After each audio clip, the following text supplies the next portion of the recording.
Welcome back guys. आज हम बात करेंगे, yes you guessed it right, that's jaundice. एक ऐसी सिम्टम है, actually it's not a disease. इसमें अब हम बात करेंगे कॉजेज ऑफ जॉन्डिस के बारे में। 3 कॉज हो सकते हैं जॉन्डिस के। फर्स्ट है pre hepatic, hepatic and post hepatic. बात करते हैं प्री हिपैटिक जॉन्डिस के बारे में। Pre hepatic jaundice actually haemolytic jaundice भी कहते हैं इसको। इसके 2 रीजंस हो सकते हैं। एक है आपका एक्स्ट्रा वैस्कुलर हीमोलिटिक एनीमियाज और दूसरा है इनएफेक्टिव हीमोपोइसिस। अब सिंपली बात करें तो anything that can increase the rate of damage of the red blood cells can cause this type of jaundice.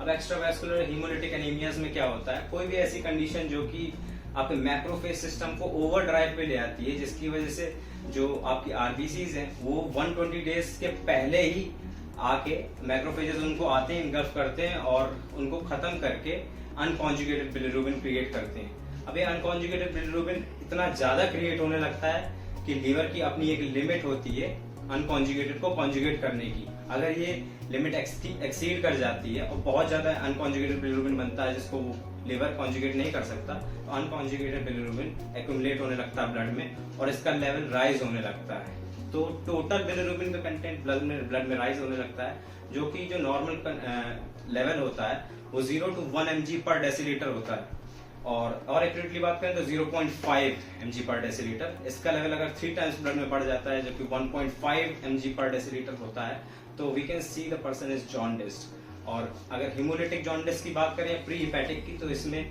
आपका जो अनकॉन्जुगेटेड बिलिरुबिन है इसका लेवल ज्यादा आएगा अगर हम टेस्ट कराएंगे। अगर हम टेस्ट कराते हैं तो total serum bilirubin level check कराएंगे, जिसमें कि हम डायरेक्ट और इनडायरेक्ट भी देखेंगे। अब डायरेक्ट जो है वो कॉन्जुगेटेड बिलिरुबिन होता है, इनडायरेक्ट अनकॉन्जुगेटेड होता है। तो हीमोलिटिक एनीमिया, हीमोलिटिक जॉन्डिस की वजह से इनडायरेक्ट बिलिरुबिन का लेवल ज्यादा आएगा नॉर्मल से। अब हम बात करते हैं दूसरा हिपैटिक जॉन्डिस। अब हिपैटिक जॉन्डिस में कोई भी ऐसी कंडीशन जिसका जैसे कि हेपेटाइटिस या और भी कोई ऐसी कंडीशन जिसकी वजह से हेपेटिक डैमेज होता है, डैमेज टू हेपेटोसाइट्स। अब जब डैमेज होता है हेपेटोसाइट्स में, तो उसके अंदर उसकी जो एबिलिटी होती है बिलिरुबिन को कॉन्जुगेट करने की, वो खत्म हो जाती है, बिकॉज उसके अंदर वो एंजाइम फिर नहीं रह जाता, यूजीटी जिसे हम कहते थे, यूरिडीन ग्लूकुरोनिल ट्रांसफेरेज।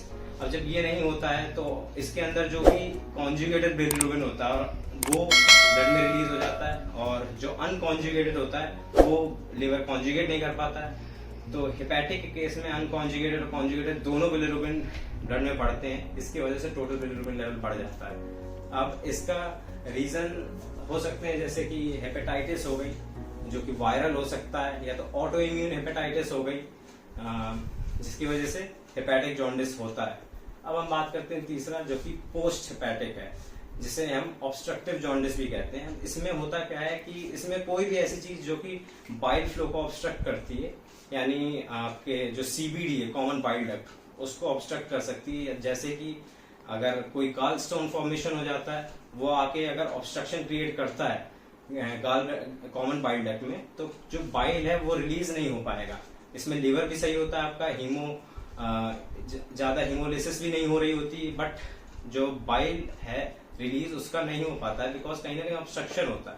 जब नहीं रिलीज हो पाता है, अब बाइल बन तो रहा होता है बट रिलीज नहीं हो पाता है, कॉन्जुगेटेड होता है उसमें बिलिरुबिन, तो वो वापस ब्लड में लीक होने लगता है। तो इसकी वजह से ब्लड में कॉन्जुगेटेड बिलिरुबिन का लेवल बढ़ जाता है, जो कि डायरेक्ट बिलिरुबिन है। अगर हम टेस्ट कराएंगे तो डायरेक्ट बिलिरुबिन या कॉन्जुगेटेड बिलिरुबिन का लेवल ज्यादा आएगा ऑब्स्ट्रक्टिव जॉन्डिस के केस में। और ऑब्स्ट्रक्शन किस किस वजह से हो सकता है ये जानते हैं, तो ऑब्स्ट्रक्शन हो सकता है जैसे कि गाल ब्लैडर का गाल स्टोन फॉर्मेशन हो, जो कि ऑब्स्ट्रक्ट कर दे सीबीडी को, या तो फिर प्रॉक्सिमल पार्ट ऑफ जो आपका पैनक्रियाज है उसमें अगर ट्यूमर हो जाता है, तो भी वो उसको प्रेस कर सकता है सीबीडी को, जिसकी वजह से बाइल फ्लो ऑब्स्ट्रक्ट हो सकता है। या तो फिर किसी भी पैरासिटिक ऑब्स्ट्रक्शन भी हो सकता है, अगर वहां पे कोई पैरासाइट बहुत ज्यादा रिप्रोड्यूस करते हैं और बहुत ज्यादा ऑब्स्ट्रक्ट कर सकते हैं, उस वजह से भी। तो इस वजह से पोस्ट हेपेटिक जॉन्डिस हो सकता है। हाँ, तो बात करते हैं हिपैटिक जॉन्डिस की।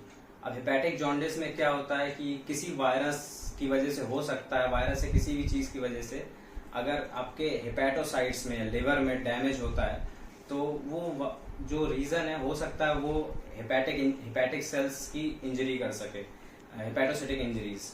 जैसे कि अगर जब ऐसा होगा तो आपके जो हेपेटोसाइट्स हैं वो डैमेज होने के बाद बस्ट कर जाएंगे और उसके अंदर जो भी एंजाइम्स प्रेजेंट होंगे, लिवर एंजाइम्स, वो रिलीज होकर ब्लड में आ जाएंगे। इनमें से दो मेन एंजाइम्स होते हैं, SGPT एंड SGOT। दोनों जो हैं ये बहुत मेन मार्कर्स होते हैं LFT के। LFT लीवर फंक्शन टेस्ट है, इसको जब हम करवाते हैं ब्लड में तो हम देखते हैं कि लीवर फंक्शन कैसा है। तो जब हेपेटिक जॉन्डिस होती है, लिवर सेल इंजरीज होती हैं, तो ये एंजाइम्स लिवर सेल में जो प्रेजेंट होते हैं वो रिलीज हो जाते हैं ब्लड में और ये एज अ मार्कर काम करते हैं, बताते हैं कि आपके लिवर सेल्स में कितनी इंजरी हुई है। इनका लेवल नॉर्मली 0 to 40 यूनिट्स होता है और इससे अगर ज्यादा बढ़ता है तो it can show that hepatic damage is there. Now बात करते हैं ऑब्स्ट्रक्टिव जॉन्डिस की। ऑब्स्ट्रक्टिव जॉन्डिस में जब ऑब्स्ट्रक्शन होता है, बाइल फ्लो नहीं हो पाता और वो बाइल रिगर्जिटेशन होता है, जो जिसकी वजह से कॉन्जुगेटेड बिलिरुबिन आपके ब्लड में बढ़ जाता है। अब जब ये नहीं रिलीज हो पाता तो आपके इंटेस्टाइन में अनकॉन्जुगेटेड बिलिरुबिन नहीं जा पाता, जो कि माइक्रोब्स उसको स्टर्कोबिलिन में कन्वर्ट नहीं कर पाते। अब याद होगा आपको, स्टर्कोबिलिन वो ब्राउनिश कंपाउंड है जो कि आपकी फीसिस को ब्राउन कलर देता है। जब ऐसा नहीं हो पाता तो ऑब्स्ट्रक्टिव जॉन्डिस में फीसिस का कलर ब्राउन नहीं होता है। ये एक साइन है कि आपका जो जॉन्डिस है वो ऑब्स्ट्रक्टिव है या पोस्ट हेपेटिक जॉन्डिस है। Without even test you can know it.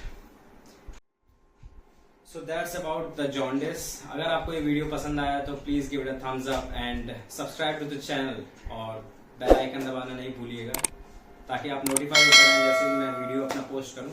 अगर आपको कोई भी डाउट या क्वेरीज है, you can post it on the comment section. I will try to reply all of you. Thank you.